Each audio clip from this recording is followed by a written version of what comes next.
Hello student.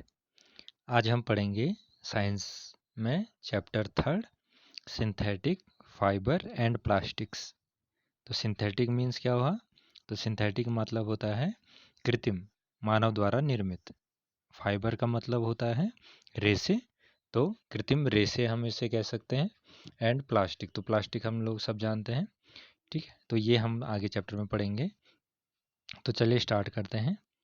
The clothes which we wear are made of fabrics. ठीक है, हमें पता है कि जो हम कपड़े पहनते हैं वो किससे मिलकर बने हैं? वो बने हैं फैब्रिक्स से, तागों से। ठीक है, और फैब्रिक्स जो होते हैं वो किससे मिलकर बने होते हैं? From fibres obtained from natural और आर्टिफिशियल सोर्सेज। ठीक है, तो वो रेसे से बनते हैं। और रेसे किससे बनते हैं? तो रेसे बनते हैं नेचुरल या आर्टिफिशियल सोर्सेज से। ठीक है, can you name some natural fibres? क्या आप कुछ प्राकृतिक फाइबर्स के बारे में जानते हैं? ठीक है, तो प्रीवियस क्लासेज में आपने नेचुरल फाइबर्स के बारे में पढ़ा है। Fibres are also used for making large varieties of household articles. ठीक है, तो ये जो फाइबर्स होते हैं ये किस किस यूज आते हैं? तो ये यूज होते हैं मेकिंग ऑफ लार्ज वैरायटी। ठीक है, अलग अलग कामों में ये हम यूज कर सकते हैं। ठीक है, ऑफ हाउस होल्ड आर्टिकल्स। ठीक है, घरेलू वस्तुओं के लिए हम इसका प्रयोग करते हैं। Make a list of some common articles made from fibres. हमने एक लिस्ट बनानी है जिसमें हमने ये बताना है कि जो फाइबर्स होते हैं हम उसका यूज कहाँ करना है। Try to separate them into those made from natural fibers and those made from artificial fibers. Make entries in table 3.1। तो हमने जो टेबल है हमारे 3.1, यहाँ हमने बताना है कि कौन कौन से फाइबर्स हम यूज़ करते हैं। ठीक है, तो नेचुरल आर्टिफिशियल फाइबर्स कौन कौन से हैं? तो अगर हम देखें तो हमारी जो रस्सियाँ होती हैं वो फाइबर से बनी होती है। जो कारपेट होते हैं, जो बेड शीट है या जो क्लोथ्स हम पहनते हैं, ये सब फाइबर्स के बने होते हैं।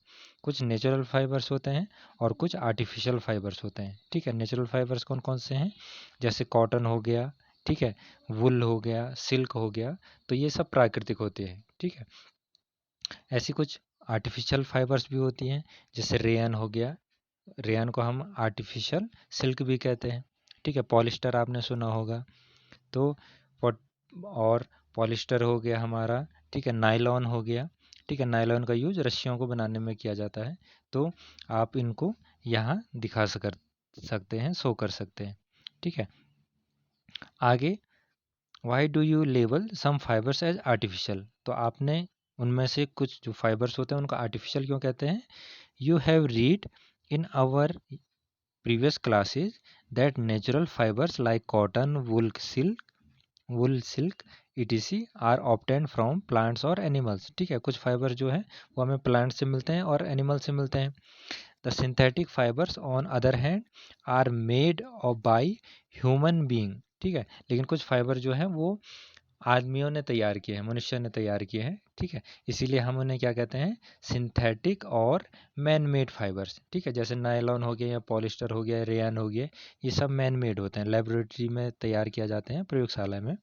ठीक है, तो ये हो जाएगा। आगे व्हाट इज सिंथेटिक फाइबर्स? ठीक है, जो सिंथेटिक फाइबर्स होते हैं वो क्या होते हैं? कृत्रिम रेशे क्या होते हैं? Try to recall the uniform pattern found in necklace of beads joined with the help of thread. ठीक है, हमने नेकलेस देखा होगा घरों में, हमारी जो मम्मी है, ठीक है, या जो हमारी सिस्टर है वो क्या करते हैं? नेकलेस पहनते हैं या माला पहनते हैं। ठीक है, और हमें उसमें देखते हैं कि जो उसके क्या होते हैं? छोटे छोटे उसके मनके होते हैं। ठीक है, जो बीड्स कहते हैं हम उनको। तो उन वो आपस में एक दूसरे से जुड़े होते हैं। ठीक है, ये तो ये छोटे छोटे जो बीड्स होते हैं, ठीक है, ये एक दूसरे से कनेक्ट होते हैं किसके द्वारा? रस्सी के द्वारा। ठीक है, ये रस्सियाँ जो हैं ये जुड़ी हुई हैं। तो सेमली जो फाइबर्स होते हैं वो भी आपस में कनेक्टेड होते हैं, जुड़े होते हैं। और try to join a number of papers clips together to make a long chain. ठीक है, ऐसे हम क्या करते हैं? जो कागज होता है उसके बनाने के लिए भी क्या करते हैं? कनेक्ट कर सकते हैं हम उसको। ठीक है, लॉन्ग चेन बनानी है तो हमें उसको आपस में कनेक्ट करना होगा। ठीक है, तो is there any similarity between the two, क्या इन दोनों में कोई समानता आपको दिखाई दे रही है? ठीक है, तो जिस प्रकार हम क्या करते हैं, माला को जोड़ते हैं, उसी प्रकार हम कागज को भी आपस में जोड़ के उनकी एक लॉन्ग चेन तैयार कर सकते हैं। ठीक है, अ synthetic fibre is also a chain of small units joint together. जो सिंथेटिक फाइबर होते हैं वो इसी प्रकार की छोटी छोटी चैन से मिलकर बना होता है, टुकड़ों से मिलकर बना होता है। Each small unit is actually a chemical substance, और प्रत्येक यूनिट जो है वो केमिकल सबस्टांस होता है, केमिकल पदार्थ होता है, रासायनिक पदार्थ। Many such small units combine to form a large single unit called a polymer. ठीक है, और वो क्या होते हैं, एक जो स्मॉल यूनिट्स होती हैं, ठीक है, वो जब में आपस में मिलती हैं तो एक लार्ज क्या करती हैं, एक बड़ी क्या करती हैं, एक सिंगल यूनिट तैयार करती हैं जिसे हम पॉलीमर कहते हैं।